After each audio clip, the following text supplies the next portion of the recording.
Okay, good evening, everyone. Thank you for having me. My deepest gratitude goes to Chairman John Rogers, President Frederick Kemp, the entire Atlantic Council for this distinguished recognition I am very proud of. And I thank Elon for the beautiful words that he had for me and for his precious genius for the era in which we live. I have put a lot of thought into how to present tonight's speech. Initially, I thought of emphasizing the pride I still feel as the first woman to serve as Prime Minister in a nation as extraordinary as Italy.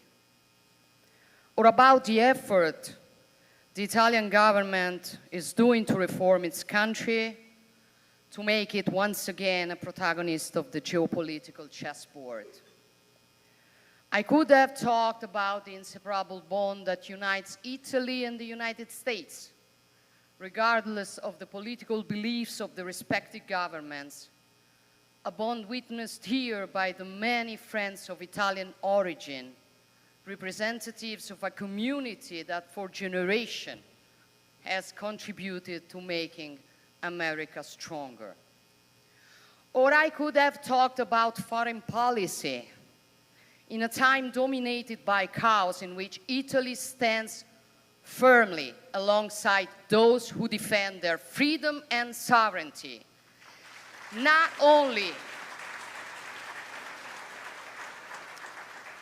only for it is right to do so, but also because it is in the interest of Italy and the West to prevent a future in which the law of the strongest prevails. As a politician,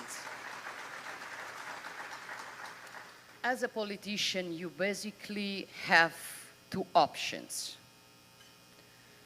being a leader or a follower, to point a curse or not, to act for the good of your people or to act only driven by polls. Well, my ambition is to lead and not to follow. Yeah. Tonight, in any case, I want to offer you a different perspective. Let me start by mentioning an op-ed recently published in the European edition of Politico. This analysis was focused on Meloni's Western nationalism. The author, which is called Dr. Constantini, argues that my political belief is in what might be called Western nationalism, a thought which at its heart embodies the survival and renaissance of Western civilization, which according to Constantini is new to the European scene. I don't know if nationalism is the correct word, because it often recalls doctrines of aggression or authoritarianism. However, I know that we should not be ashamed to use and defend words and concepts like nation and patriotism, because they mean more than a physical place. They mean a state of mind to which one belongs in sharing culture, traditions, values. When we see our flag, if we feel proud, it means that we feel the pride to be part of a community and that we are ready to do our part to make its fate better. Well, for me, the West is more than a physical place. By the word West, we do not simply define countries by specific geographical location, but as a civilization built over the centuries with the genius and sacrifices of many. The West is a system of values in which the person is central, men and women are equal and free, and therefore the systems are democratic. Life is sacred, the state is secular, and based on the rule of law. I ask and wonder to myself and to you, are these values of which we should be ashamed of?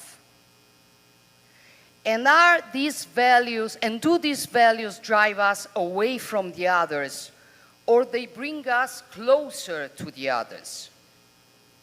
As West, I think we have two risks to counter. The first is what one of the greatest contemporary European philosophers, Roger Scruton, called oikophobia, from the Greek words oikos, which means home, and phobia, which means fear. Kyriakos, this is my personal tribute to your word tonight, okay?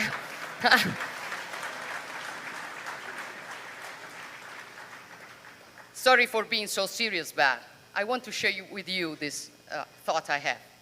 Oikophobia is the aversion to one's home, a mounting contempt, which leads us to want to violently erase the symbols of our civilizations in the US as in Europe. The second risk is the paradox that while on the one hand, the West looks down on itself, on the other hand, often claims to be superior to the others.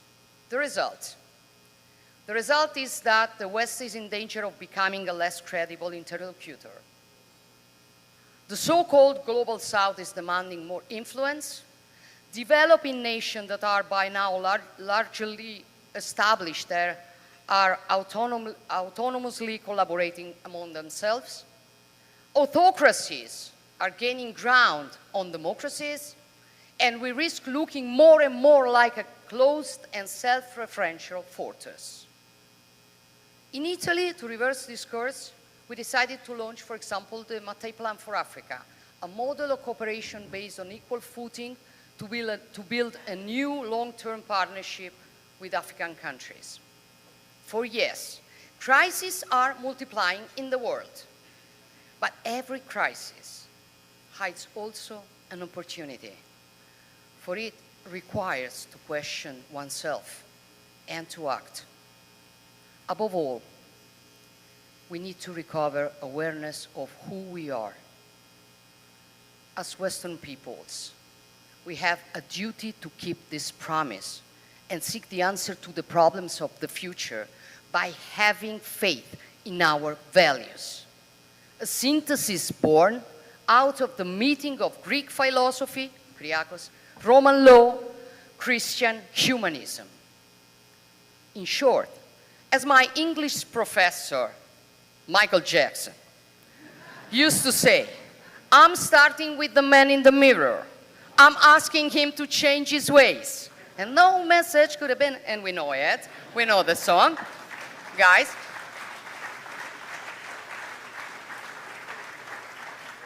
we have to start with ourselves, to know who we really are, and to respect that, so that we can understand and respect others as well. There is a narrative that authoritarian regimes care so much. It is about the idea of the inevitable decline of the West. The idea that democracies are failing to deliver. An army of foreign and malign trolls and bots is engaged in manipulating reality and exploiting our contradictions. But to the authoritarian funds, let me say very clearly that we will stand for our values. We will do that.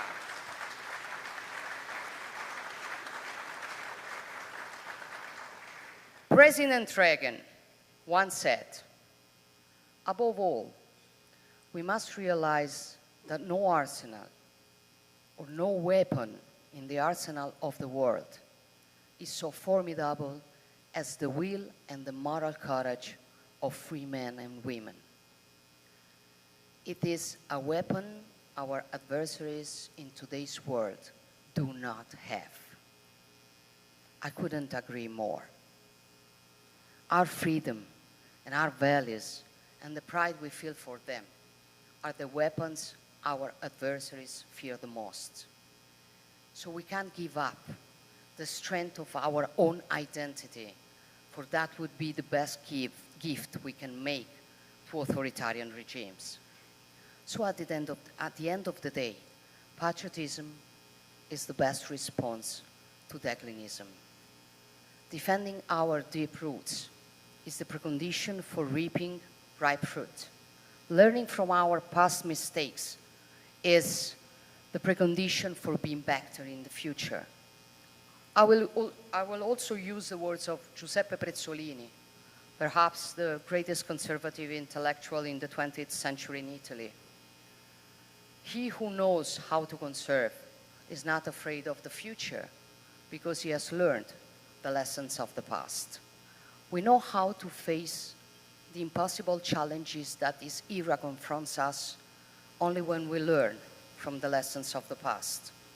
We defend Ukraine, for we have known the chaos of a world in which the law of the strongest prevails. We fight human traffickers because we remember that centuries ago we fought to abolish slavery. We defend nature and humankind because we know that without the responsible work of humans, it is not possible to build a more sustainable future.